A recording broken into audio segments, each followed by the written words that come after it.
Recently in the mail, I had gotten some of my favorite albums, and I'm gonna do like a little review on them because I like to share what I have and I like to talk about metal. No other way to put it. I'm gonna start off with the cassette because the cassette was the coolest one I think I got. This is Dehumanized Prophecies Foretold. Look at that. Isn't that just so cool?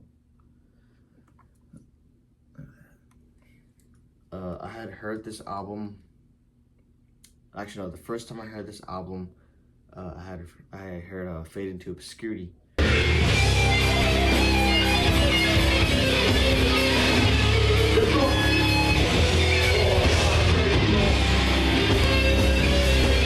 And I heard the solo to that, and I was like mind blown, like, man, what is that? I was genuinely like taken away by it. I was like, man, I want to know more about this. So I ended up doing some research and I found the album.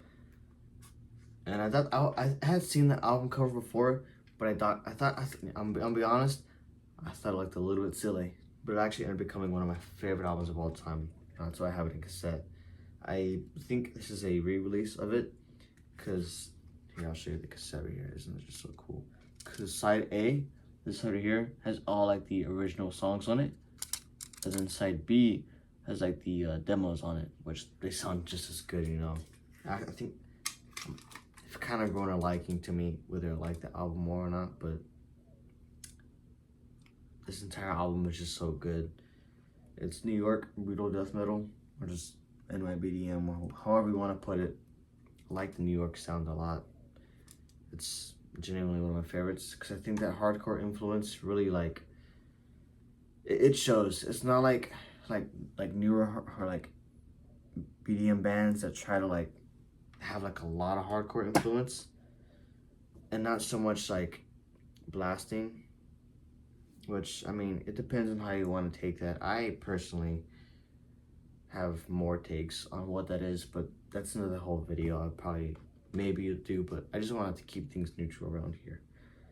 For the first CD I'll be reviewing here, Dying Fetus, Destroy the Opposition. This is a favorite album. Oh my god, I was so happy when this came in. I got it from Relapse Records. Oh yeah, Corpus Grosso Records, right, by the way, little Texas label. Love those guys. But yeah, on the CD, I got this from Relapse Records, and man, it took them longer than these two cassette CD that I got.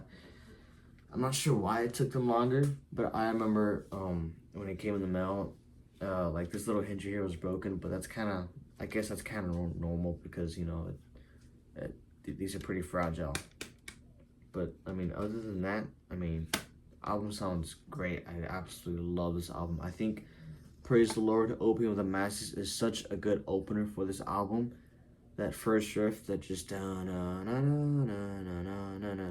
only is that, it's such a fun song to play too, but I absolutely love that song. That funky little riff when it goes actually fast, like and I mean, every song in here, I mean, I absolutely love. Praise the Lord, Destroy the Opposition, Pissing in the Mainstream, For Us Against Us, Justifiable Homicide. I mean, you can name any song on here and it's just an absolute favorite. I mean, it's an overall great album. Excuse me. And I love this album cover. It's so like, so interesting. It's so weird. It's so unique. But yeah. But I mean, I absolutely just love this album with a lot of my heart, because it's just so like, it's like the brutal death metal. Of course, it's brutal death metal, but of course, it's like, in a sense, it's more like perfected. It's more, I wouldn't say polished, but not like raw or primal, like purification through violence. I'm gonna get that one soon. But it's real like, you know, they put effort into like making it sound the way they want it to. You can tell like it wasn't just like raw. They put some like, they kind of like polish it up. I guess polish is the best word, you know. And actually, it's not too polished and not like too overproduced, where it sounds like kind of like how modern metal can kind of sound today, or more so like the mainstream stuff kind of.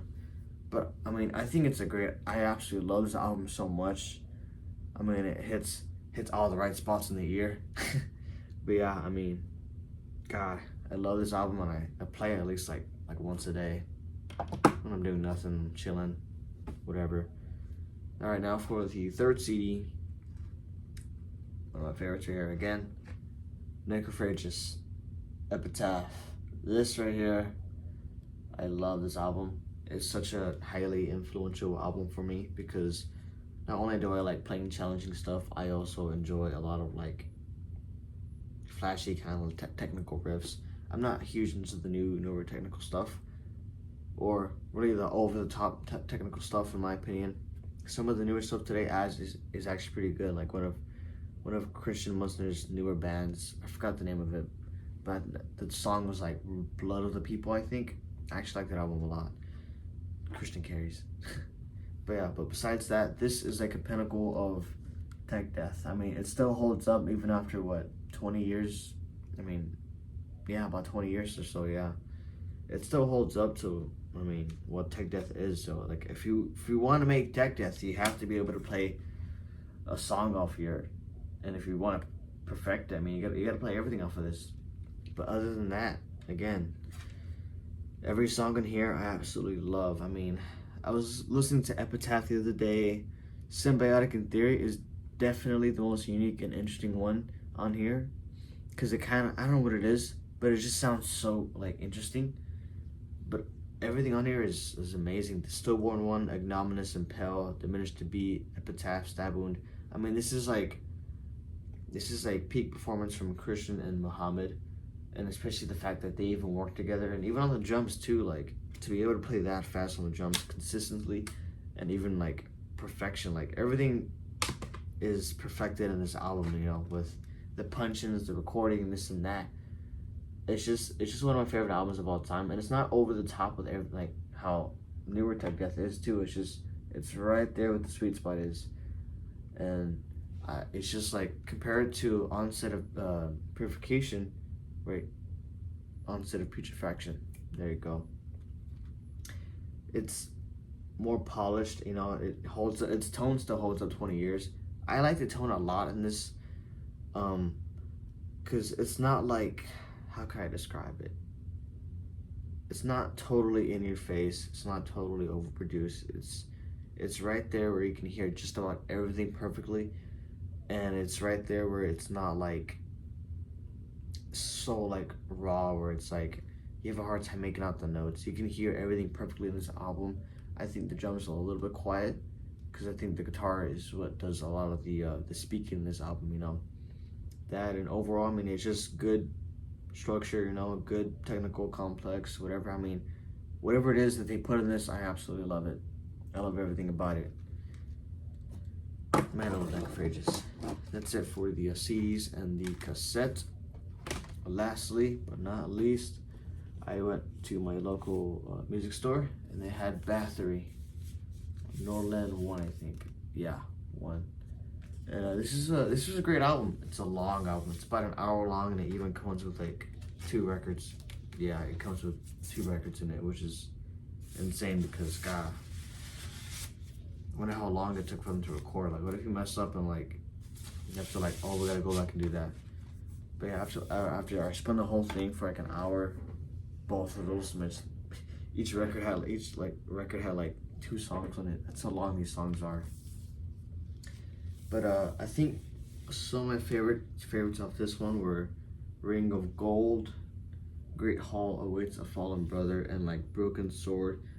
I might have got some of those wrong, because I was just kind of just listening, but I wasn't like paying attention to like what song was which.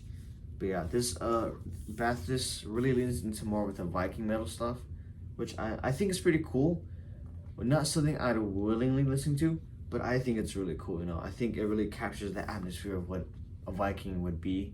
I don't know nothing about Vikings, but it puts you inside this album cover. Like if you were here and you were with like on a boat, if that makes sense. But yeah, I mean, you can hear like the effort they put into it of making it so just like so atmospheric kind of. It kind of just like when you listen to it, it's like it just like changes the atmosphere in the room, you know. At least it did for me, because I'm just in my room all the time. Not all the time, but yeah.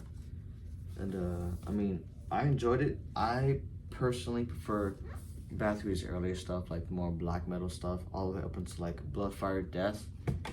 Man, I love that album. That one's coming in the mail soon. But overall, I mean, it was a great album. I wouldn't say my favorite, but it's a great album, you know. I appreciate it, and I like how long it was, too. I mean, some people complain about long songs. I like long songs, in my opinion, but they have to be done right. And it was so cool to see it at my record shop. They don't carry, like, a lot of metal and stuff. That's why I usually order it from, like, local shops or record labels. And, I mean, overall, I mean, it's a great album. I love it. I love Bathory in general. But yeah, I mean, that's about it for all of my music that I collected recently. More CDs will be coming soon. I'll be doing reviews on those. And that's it.